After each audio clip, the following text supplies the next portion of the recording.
Good morning friends. तर आज मी तयार झालेली आहे. कशाला? स्वयंपाकाला. तर आज आहे सर्वपित्र अमावस्या, त्यामुळे मला सर्व स्वयंपाक करायचा आहे. सकाळीच लवकर उठून मी खिचडी केली आम्हाला नाश्त्यासाठी. म्हटलं स्वयंपाकाला वेळ लागेल तोपर्यंत खिचडी तरी खाऊन घ्यावी. आणि एकी साईडला कुकर लावला. मग म्हटलं बटाट्याची भाजी आता करून घ्यावी.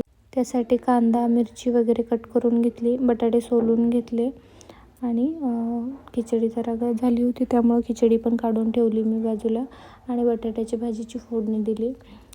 दरवर्षी मी सर्व प्रकारच्या भाज्या करत असते ज्या पित्राला लागतात त्या, पण ह्यावेळेस बाळामुळे मी काही जास्त भाज्या केल्या नाहीत. एकच भाजी केली आणि श्रीखंडपुरीचा बेत होता, कढी आणि भात पण होता.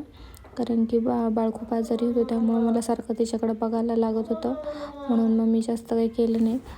कढीसाठी मी थोडंसं कढीमध्ये बेसन टाकून ताक बाजूला ठेवलं आणि पीठ मळून घेतलं आणि कढीला फोडणी दिली. फोडणी इतकी छान बसली होती, वास मस्तच येत होता. म्हटलं त्यात थोडीशी साखर टाकावी, म्हणजे कशी आंबट गोड अशी कढी छान लागते खायला पण. म्हणून मी त्यात थोडीशी चिमूटभर साखर पण टाकते नेहमी.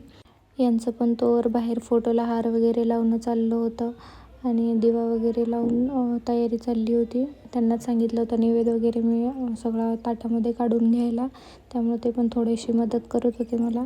तोपर्यंत म्हटलं आता आपण पुऱ्या करून घ्या. सगळं स्वयंपाक झाला होता, फक्त पुऱ्याच राहिल्या होत्या. मग मोठी चपाती लाटून घेतली आणि आपलं नेहमीप्रमाणेच ग्लासाने केल्या पुऱ्या गोल गोल. हाताने तर जमत नाही, ग्लासाने जमतात. मग ग्लासानेच केल्या आणि तळून घेतल्या पुऱ्या. मग त्यांना म्हटलं तुम्ही तोपर्यंत नैवेद्याचं ताट करून घ्या आणि नैवेद्य दाखवून घ्या. नैवेद्य दाखवून म्हटलं तर पाया पडून घ्याव्यात आणि नंतर मग नाश्ता पण करून घेतला. आम्ही सकाळच्यासाठी नाश्ता केला होता आणि नंतर कधी केला आम्ही नाश्ता नैवेद्य दाखवून झाल्यानंतर. तोपर्यंत आमच्या मॅडम पण उठल्या, त्यांना पण आणलं नमस्कार करायला आजी आजोबांना. तिने पण नमस्कार केला. उठली होती त्यामुळे ती काही रडतच होती. पप्पाच्या खांद्यावर बसून नमस्कार चालला होता. नंतर संध्याकाळी पिलूची आजी येणार होती, त्यामुळं मग तयारी चालू होती आमची. हे मुंबईवरून आल्या होत्या पिलूची आजी, म्हणजे हे अनिकेतच्या आत्तू आहेत. मग पिल्लूबरोबर थोडा वेळ खेळला. त्या व्हिडिओ आवडला असेल तर सबस्क्राईब करा, लाईक करा, शेअर करा. Okay bye.